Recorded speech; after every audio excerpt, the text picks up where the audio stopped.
this is a very important decision for the Liberal Party.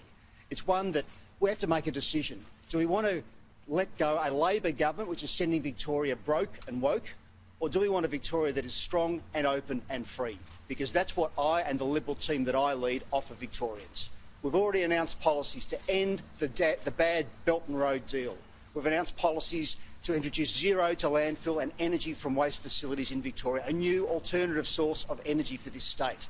We've announced policies in relation to saving our native timber industry and a comprehensive plan to get Victoria back to work and back in business.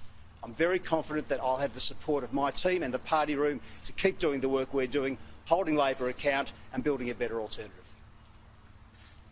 Confident that the school won't get up? Yes.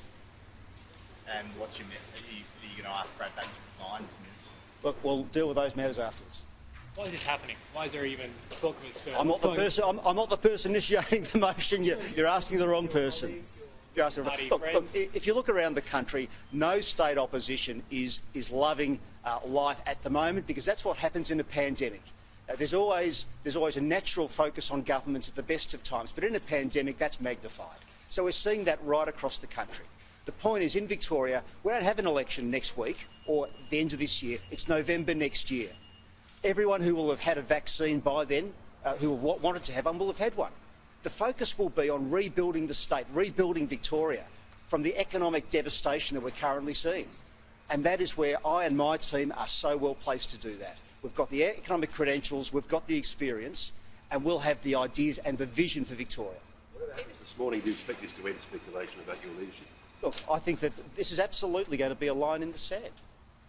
So even if this school motion is unsuccessful, you don't think there'll be another one later down the track? No, look, I mean, the Liberal Party needs to focus on Victorians, not focus on themselves. So we'll get through today and we'll get back to our job of looking after the interests of Victorians. They're the ones we're elected to serve. They're the ones we care about.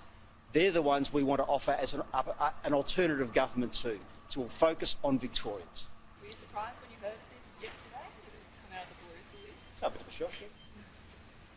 Were you shocked by the WA loss, and do you think that's possibly what's led to? Look, again, you'd have to ask others about that. But my point is that Victorians go to the polls in November 2022, and the main issue at the poll will be, how do we rebuild Victoria?